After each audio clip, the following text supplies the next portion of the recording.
It's always a great pleasure to be here, especially this year, in a room just packed with people who the governor would say have no place in the state of New York.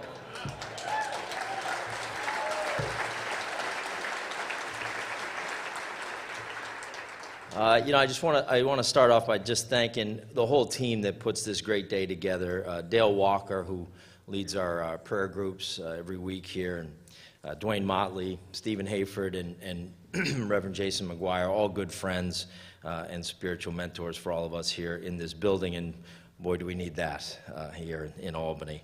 The governor stood right on this stage, right over there, right where those balloons were. A little more hot air than those balloons have in them. But, he stood right there and he said, at the end of his speech, in a room full, he said, "We are one New York. We are one. We are not upstate. We are not downstate. We are one."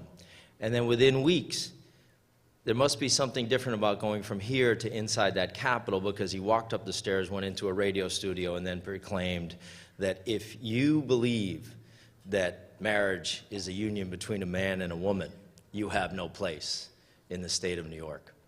And that if you believe in the Second Amendment, you have no place in the state of New York. And if you believe in the sanctity of life, that you have no place in the state of New York.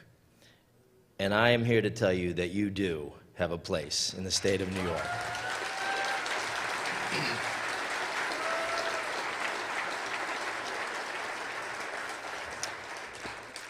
And so I sent the governor a letter, and Jason McGuire, I just asked Jason, he's over there somewhere, I said, did you get a response to your letter, which I hope you've all read, Jason's letter and mine, and I'm sure there were many letters sent to this governor. Neither one of us got the courtesy of a response from the governor. And I pointed out to the governor that we all have a place in New York, and New York should be welcoming to everybody. And I even said, you have a place here in the state of New York, Governor. It's just not the governor's mansion.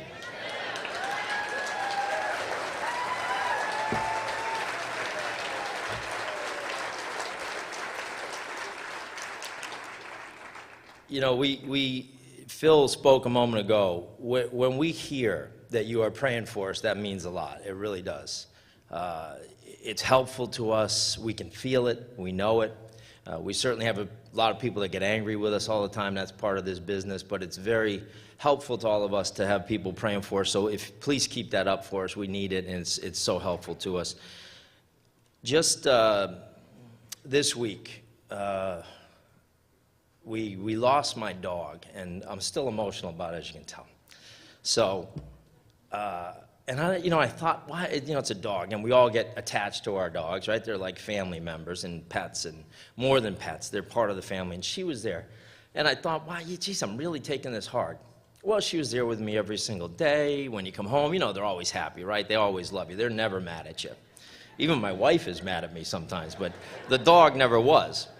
And this dog was great. Her name was Patriot, and I would tell you that is two things. That's a great political name for a politician to have a dog named Patriot, but that's not why I did it. I'll tell you the truth. It's because my son is a Patriots fan, so it was either going to be Brady or Patriot, but it works both ways. See, I told you to make people mad in politics.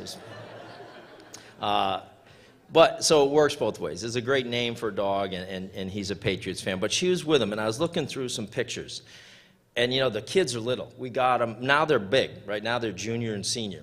But we got her when they were kindergarten and first grade. And I looked, and I thought, geez, that's what's affecting me, is that she was right there with them, protecting them. Same thing you do for your family every single day. The reason I get up and come down here, and the reason Kathy Marchione, Nicole Malitakis, Phil Palmisano, Simca Felder, all of us get up here, is in some way to protect your family and your kids and your future and their future.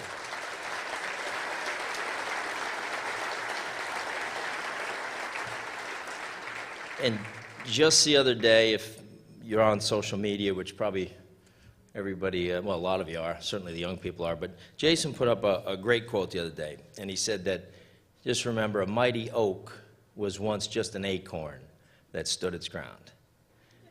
And that is just a great message, and I read that a few times, and I would just say that I think all of us need to be both. We're acorns because we're always growing. and we're mighty oaks because we will stand our ground. Thank you very much. God bless.